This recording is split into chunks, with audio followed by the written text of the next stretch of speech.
It's Thursday, December the 9th. Beef, it's curtains for the French. Diana is the Virgin Mary, yeah, and these are the three wise men. Keane, 52 grand a week. Whoa, that's a lot of potatoes. Please welcome TV's most lovable lanky twat, Mr. Iain Lee.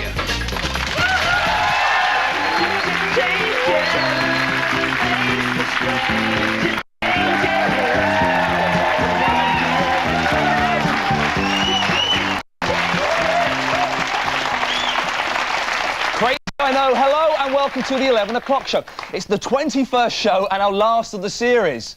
Thank you, sir, for leading that one. But that's okay because we're here in 2 weeks' time with a Christmas special. Yay! Now, one man who'll definitely be having a special Christmas is Roy Keane. The Manchester United player has just signed a new contract, earning him £52,000 a week. Now, we've been on air for 7 fun-packed, crazy weeks, and in that time, Roy will earn... well, it's a fuckload of money, I can tell you that for sure. But we started way back when on, I think, the 26th of October, 27th, 28th, can't quite remember. I wasn't here, obviously. I was having dinner with Jeffrey Archer at the time. Liar. You see? You see what we do? The jokes. But what else... I'll come in, don't worry. But what else has happened during our time on air? Well, Gary Glitter turned out to be the only man in the computer shop with his web pages stuck together. Jerry Halliwell's gone blonde and lost her ginger twat. And Vanessa's lost 13 stones. That'll be her husband leaving her. Cliff Richard has gone into the charts with Millennium Prayer. Now, that's the words of the Lord's Prayer set to the tune of Auld Lang Syne. Now, I'll go over that one more time. Words he didn't write, set to music he didn't write. It can only be improved if it was a song that he didn't bloody sing. Tony Blair's... You're scary. In a nice way. Tony Blair's been strutting around the world stage because he's got his missus up the duff. Poor bloke, he thought he'd seen the last of dribbling and changing nappies when he abolished the House of Lords. Pissed himself, you see. Now, this week, Tony Blair also visited Merseyside. He embraced the Scousers wholeheartedly. Some people thought he lost his marbles. Well, now his wallet's missing as well. It was worth it. And he was in for more of a shock when he visited local schools. It seems that some of the pupils have got more kids than he has. But that's enough of this nostalgic nonsense. Let's get on with the show. Please welcome the girl who shared my dressing room for the last 2 months and has always turned her back when I took my vest off. Yes, it's Daisy Donovan. Look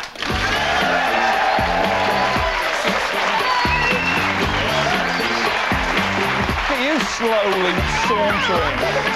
You're having a saunter there. Now, Daisy. Iain. It's a special moment. We've been together on screen for the last 7 weeks. Do you think there's a special, sort of, I don't know, F factor between us? Yeah, I think you're a fucking idiot. Tell us what's on tonight's show. We'll do so. Original rock chick Suzi Quatro will be here.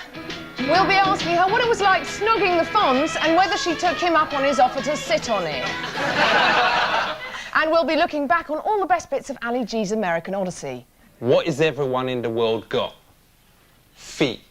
Right? Yeah. And what do they want their feet to become?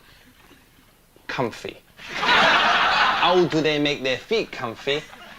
One word. Shoes. Slippers. Now here are the headlines. Here are today's top stories. Roy Keane has become the highest-paid footballer in Britain, earning £52,000 a week. He's going to use the money to save up and buy a replica Man United strip. Jimmy Five Bellies was released from prison last night, but will be electronically tagged. He celebrated with a quiet night in with some friends.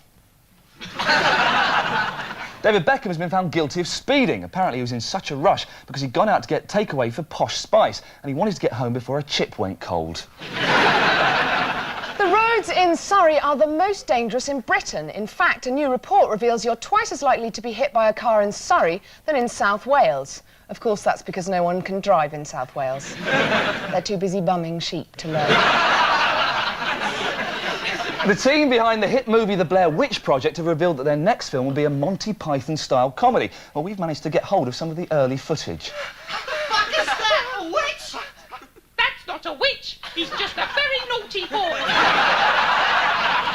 After having the lyrics to U2's latest album stolen from him in a Dublin bar, Bono has launched an urgent appeal to get them back. The singer said that whoever took them is welcome to keep the cigarettes, he just needs them to return the back of the packet. Romantic husky-voiced singer Barry White has cancelled his forthcoming UK tour after a health scare. He hasn't got a sore throat. And finally, Brookside's Sinbad actor Michael Stark is set to leave the top soap. Last night, he celebrated with a few friends. And those were tonight's headlines. So complicated. There are some tired, hackneyed old stories that never seem to go away. For example, the Millennium Dome. I'm sick of it. The Euro. Ugh, makes me sick. Posh spice. Makes herself sick. With worry over Brooklyn. But the worst of all must be the British beef crisis. What could be said about that hasn't been said already? That's the task we set Alex Lowe this morning. Here's his report. Agriculture Minister Nick Brown was left with earth all over his fat face today as once again the French said none to British beef.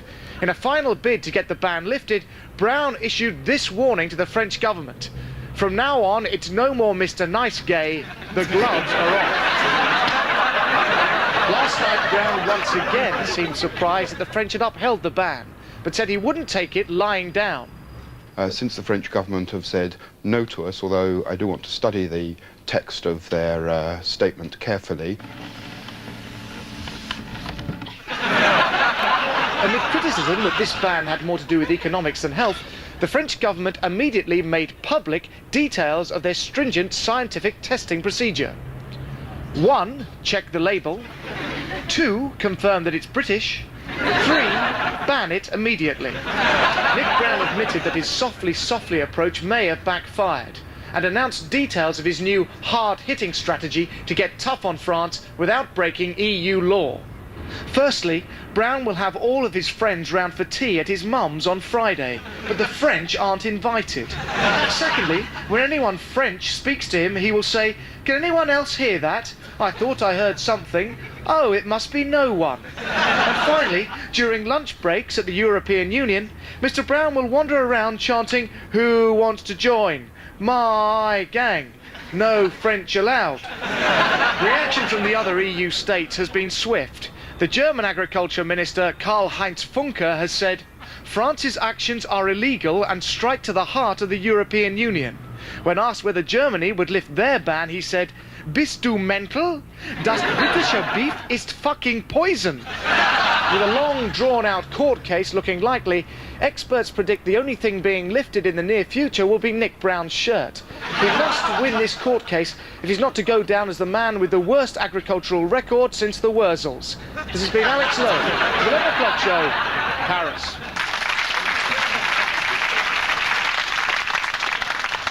Now, it's sad to think that this is the last show of the series and everything's coming to an end, but there's always a plus side to every situation. Please welcome, for the very last time, I promise, Ricky Gervais. Nice and Suzi does it. Nice and Suzi does it. Does it every time. Ricky, what have you got for us today? Ideas for Christmas gifts. Oh, that sounds Seriously, quite nice. It's the last show. You're going to see a lot of stuff on telly about unwanted pets, and a puppy is for life, not just for Christmas, which is true. But kids love it, but it can be irresponsible because they're not, you know, puppies forever, and they've got a short attention span, kids, and it can lead to abandonment. I've got loads of nieces and nephews, and what I do, Christmas Eve, I go down to Battersea Dogs Home and I find a little sick one, and I go to the vet. No, don't put it down. I'll take it off your hands, mate. Yeah. I take it home, I'll give it to my little niece, she plays with it, it dies that night. Without the proper medical care, it would.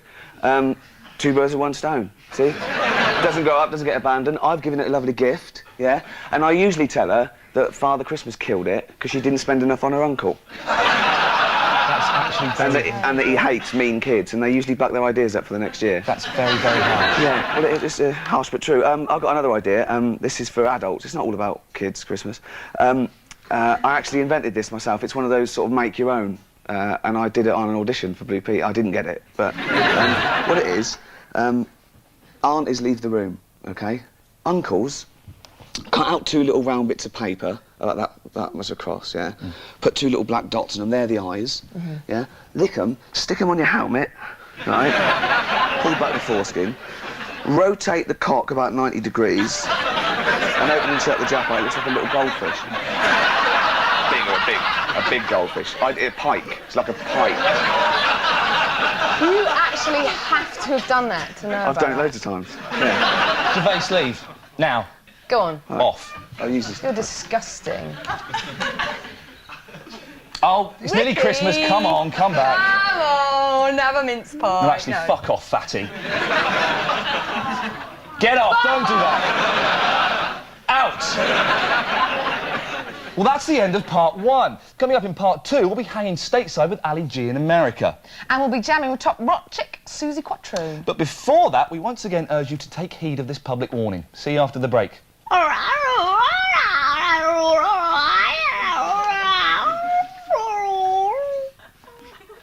Daisy says, never tell John Prescott that your legs are made of pies. Welcome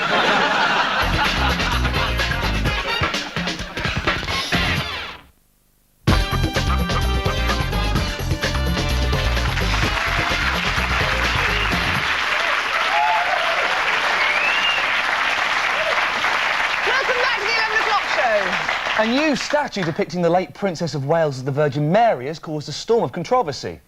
Sir Cliff Richard has described it as deeply offensive, which is a bit rich coming from a man who's recorded Our Lord's Prayer to the tune of a drunken Scottish dirge. But the statue's not the only tacky religious tie-in causing a stir this Christmas. Devout Catholics have been outraged by this souvenir version of the Turin Shroud, in which the face of the crucified Messiah is replaced by the life-size body of Jeanette Cranky.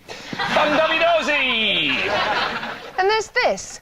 The personalised reproduction of the Last Supper advertised in the Funday Times. For just £10, your child can appear as Jesus, leading a table full of kid-friendly disciples in a final holy snack. Look, there's Blue Peter's Katie Hill, Ant and Dec, and look, there's Emu. And instead of drinking the blood of Christ, they're enjoying the great taste of sunny delight. On the bookshelves this year, it's the Hello Bible. It's exactly the same as the traditional Bible, except there's a bit where Posh Spice passes through the eye of a needle, and Vanessa Feltz eats the 5,000, and the loaves, and the fishes, and the Snickers. Finally, brighten up any mantelpiece with this, the Only Fools and Horses Nativity. As you can see, it's a moving tableau featuring Rodney and Uncle Albert. But where's Del Boy? Well, if you pull this lever... And those are our slightly controversial religious celebrity souvenir gadget things.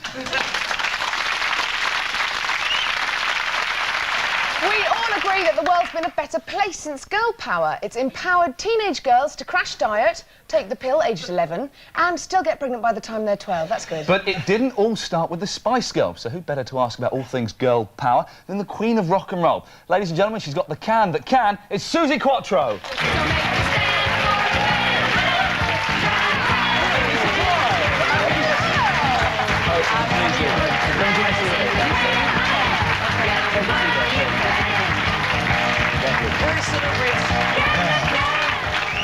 Suzi, first question, what the hell does can the can mean? Well, in America, there's a little phrase about canning something to keep it safe. So basically, you're putting it away so nobody else gets it. Get it? Do you see yourself as an originator of girl power? Yeah, I had no role models myself.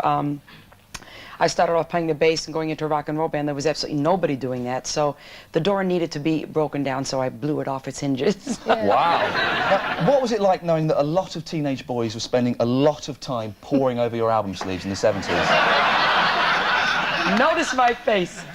I tell you what, all the way, every time I meet somebody, meet a fan somewhere, they always come up and tell me about my poster on the wall, and then they go into detail. And I always think, how am I supposed to react to this? What did they actually say? Suzi, I used to have a poster of you and I cracked one off. What did you call it? Cracking one off. Having a jostle. Shivering a beauty. Oh, my God. You make it sound so romantic. I know. I can make it look romantic as well.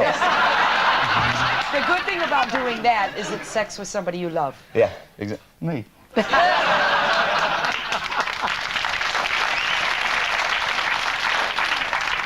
Rock stars come and go, but you've maintained a career for nearly 30 years now. Do you think that had anything to do with your leather jumpsuit?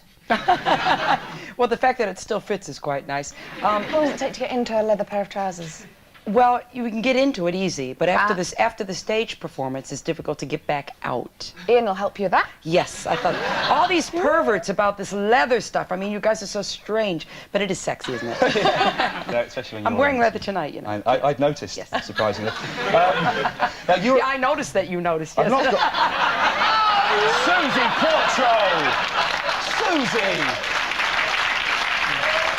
Oh, blush! Look at me, I've gone red cheeks. Okay. Suzi Quatro is implying I've got an erection. Now, the first time I saw you was as the Fonzie's girlfriend, Leather Tuscadero. How did you get that cool part? That's a great part. Yeah, that was the best. I loved it. They called me in Japan, and they said, would I fly out and audition? And I did, and it was supposed to be a 2-week special thing, and it turned into 3 years. Is he really, really cool? He's really super cool. Actually, he's very, very intelligent. He was going to be a politician. Really? Yeah, he was. He's Fonzie MP, that'd be that'd be fantastic. great, wouldn't it? Get him for London Mayor, that'd be great. It's really weird, though. As a kid, the Fonz looked all right, but looking back now, the lines were already beginning to show. Look at this shot of the two of you together. Ladies and gentlemen, Suzi Quatro. Thank you. Thank you. Thank you. Thank you. Hi there. Nice to see you. Now, it's got to be said, Daisy, it's got to be said that we have been through a lot together. Do you think you'd stick by me through thick and thin? Oh, of course I would, Iain. No matter what you did, I'll always be there for you. Really? No matter, you know, what I did? What have you done? Well, put it this way, I've been banned from the local swimming baths. Only on Saturday mornings, though. You're on your own, mate. Well, one woman who'd support me is Mary Archer, who's publicly stated she's standing by her lying little prick of a husband, Jeff. But would everyone do the same? Daisy made this special report. Yeah, I did. Despite being publicly shamed, Jeffrey Archer still has one asset. That's his wife, Mary, who stood by him through thick and thin. But what exactly does it take to push a relationship too far? I've come here to London to find out. What would cause you to dump your partner? What would cause me to dump my... I would suppose if they had an affair with somebody else, I would dump her, yes. If you came home and found your wife in bed with another woman, what would you do? Oh, that'd be very difficult to answer that one. What's your natural urge? Natural urge is to sort of just walk out. No? Join in, two's up. Which of these pursuits is unforgivable in a partner? Okay. Okay. Tonking during mastermind while your blind granny is in the corner, or humiliating you in front of the whole country by paying £2,000 to a prosy and then being caught out lying. I'd say the latter was worse. Okay, I'll give you a scenario. Your wife says, "Good morning, darling, would you like some tea and toast?" Are you going to leave her? Well, No. you know, a bit more, a bit more... Okay, so that's your first scenario. Yeah. Your second, Yeah. she comes downstairs and she says, "Where's the jiff? I've got a right chuff rash." How'd you get that? You fucking give it me. Would you leave your partner if she constantly ignored you? What an extraordinary question. I think that needs... Sorry? I said, what an extraordinary question. That needs a lot of... if she constantly ignored me, I'm not so sure if we were going to end up like that and being there in the first place. You're not listening to me. Oh no. So there you have it. It seems that relationships today can all too often end up like me, in the skip. This has been Daisy Donovan for the 11 o'clock show in London. It's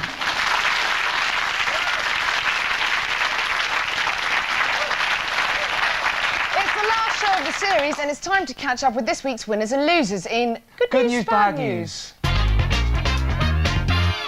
Good news. 1 in 3 men expect to get sex when they buy chocolates. Bad news. For the counter staff at Thornton's who are exhausted. Good news. Stevie Wonder's going to have a chip put in his eye so he can see again. Bad news. When he sees the video for I Just Called to Say I Love You and realises he looks like a tit. Good news. The Chinese are to get their own flat cap factory. Bad news. Whippet factory goes to Korea. Bad news. A girl aged just 3 was caught dealing drugs. Good news. She couldn't add up and someone got an 8 for 50p. Good news. Cleaner King James Dyson has invented a robot vacuum cleaner. Bad news. Birds have now got nothing to do. And that was this week's Good News, Bad News.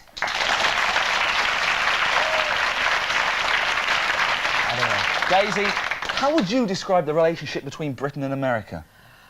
Funny you should ask. I've been thinking about this. It's just like the Crankies. What, you mean they're a solid partnership who've worked side by side for years and they're still great together? No, the big one keeps screwing the little one. Did you mention Jeanette Cranky earlier? Yeah, it's panto season. She's all over the place. Oh, that's OK, fair enough. But another person with an expert grasp of international relations is Ali G. Here's the very best of his chats with the bigwigs stateside. Yeah, you don't stop. It goes out to the crew up top.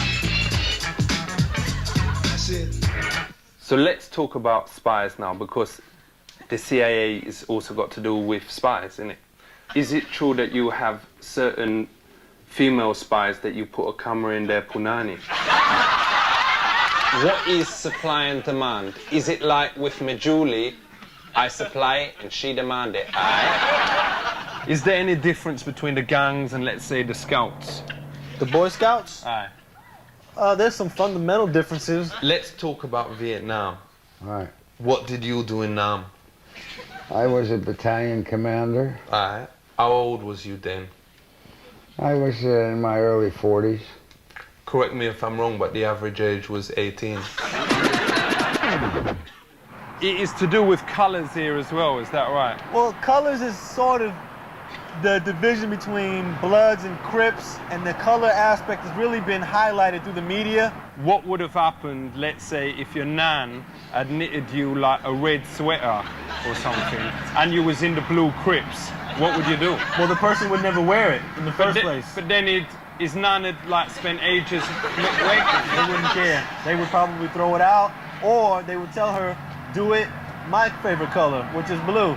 Yeah, but then you will make the nun feel bad or whatever, and you're making your own grandma feel like rubbish. Well, I don't think they're really concerned about making someone in their family feel bad about the color. I've got an idea, and I want to run it by you, Professor Galbraith. What is everyone in the world got? Feet, right? And what do they want their feet to become? Comfy. How do they make their feet comfy? One word. Shoes. Slippers. So my idea is to make slippers. Well, you will not be the only person with that idea. What? Well, check this. I was going to use the intranet, and I was going to do it on wwf.slippers.com. What do you think about that? I would point out that you will only become a millionaire making slippers, internet or not, if you make them cheaper than anybody else. What happened if I use the intranet and I do it instead of that address on wwf.swedishfunny.com? Because then everyone will think that they is going over to see some nice girls or whatever. And what will they see? My slippers. They'll buy them. Okay, that's your risk, fortunately, and not mine. Do you want to invest some money in it? Certainly not.